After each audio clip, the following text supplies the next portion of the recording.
नमस्कार। कभी कभी लगता है ना कि हमारी अपनी मर्जी और शायद ऊपर वाले की मर्जी के बीच एक खींचतान सी चलती रहती है। आज हम इसी सदियों पुरानी लड़ाई को समझने वाले हैं, अहंकार और भक्ति के बीच की लड़ाई। ये गीता के एक बहुत गहरे संवाद से निकला हुआ सबक है। चलिए इस रहस्य को सुलझाते हैं। तो देखिए, ये पूरी बात शुरू कहाँ से होती है। एक बहुत ही गहरे सवाल से। एक ऐसा सवाल जो शायद हम सबके मन में कभी ना कभी तो आता ही है। अर्जुन कृष्ण से पूछते हैं, क्या ये सब एक तमाशा है? क्या आपने हमें इस दुनिया के जाल में सिर्फ संघर्ष करते देखने के लिए बनाया है? ये सवाल ना चुपता भी है और बहुत सच्चा भी लगता है। और यही हमारी आज की चर्चा की नींव। अब अर्जुन के इस सीधे सच्चे सवाल पर कृष्ण जो जवाब देते हैं वो सिर्फ एक जवाब नहीं है, बल्कि वो तो दुनिया देखने का पूरा नजरिया ही बदल देता है। चलिए देखते हैं कि कैसे एक दैवीय दृष्टिकोण इस मानवीय दुविधा को सुलझाता है। और कृष्ण का जवाब सच में चौंका देता है। वो कहते हैं, अरे ये कोई तमाशा नहीं है, ये तो मेरी लीला है, एक दिव्य खेल।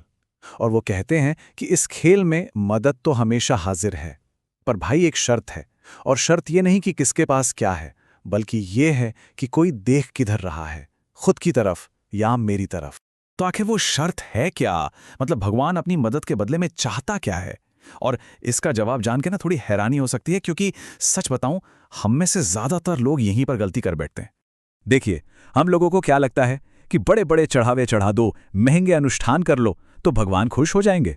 लेकिन कृष्ण साफ साफ कहते हैं, भाई मुझे इन दुनियावी चीजों की कोई जरूरत नहीं है।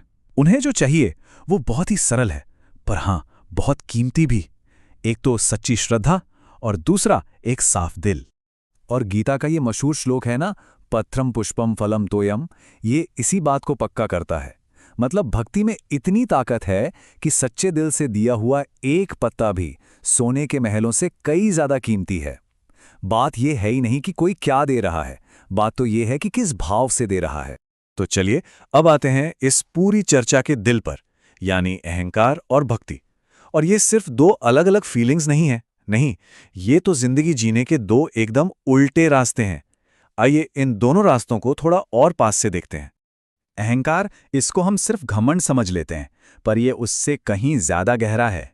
ये वो पक्का यकीन है कि मैं ही सब कुछ हूं, जो कर रहा हूं मैं ही कर रहा हूं। ये एक ऐसा वहम है जो असल में हमें सबसे दूर कर देता है, अकेला कर देता है। और दूसरी तरफ है भक्ति, जो ठीक इसका उल्टा काम करती है, वो जोड़ती है। भक्ति का मतलब है ये मान लेना कि कोई ऊंची शक्ति है जो सब कुछ चला रही है। ये मैं से निकलकर तू तक का सफर है जो सारे फासले मिटा देता है और हमें उस दिव्य शक्ति के और करीब ले आता है।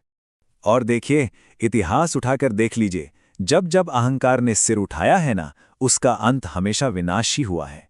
चलिए कुछ ऐसे ही शक्तिशाली किरदारों की कहानी देखते हैं जिन्हें उनके अपने ही अहंकार ने ले डुबोया। रावण, कंस, दुर्योधन, सोचिए जरा, इन नामों में क्या नहीं था? ताकत थी, पैसा था, ज्ञान था, पर इन सब में एक चीज कॉमन थी, उनका अहंकार। और आखिर में क्या हुआ? इसी एक अहंकार ने उनकी सारी ताकत को मिट्टी में मिला दिया और उनके खत्म होने की एक वजह बना। अच्छा, अब सिक्के का दूसरा पहलू देखते हैं, वो रास्ता, भक्ति का रास्ता। जिन लोगों ने इस रास्ते को चुना, उनके पास दुनिया की ताकत भले ही ना हो, पर उनके पास कुछ ऐसा था जो हर ताकत पर भारी पड़ा।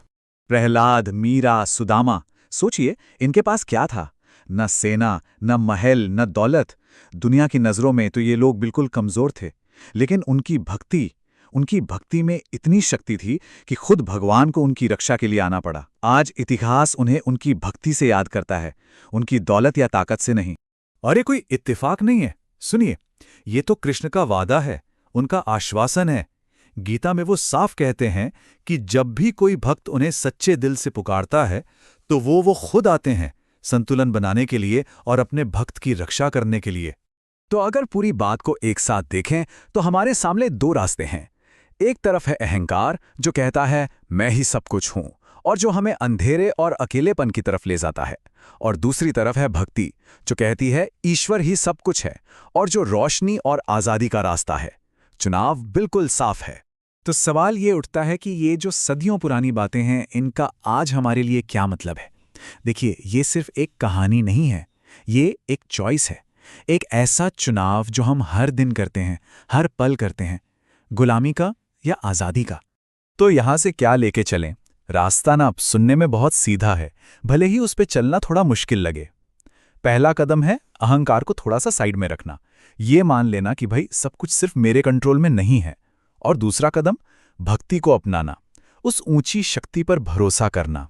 और आखिर में ये सवाल घूमकर हम पर ही आ जाता है। कृष्ण का एक वादा है कि अगर हम उनकी तरफ सिर्फ एक कदम बढ़ाएंगे तो वो हमारी तरफ 99 कदम बढ़ाएंगे। तो सवाल बस इतना सा है, क्या हम अपने मैं को थोड़ा सा पीछे रखकर विश्वास का वो पहला कदम उठाने को तैयार हैं? इस सवाल का जवाब हम सबको खुद ही देना है।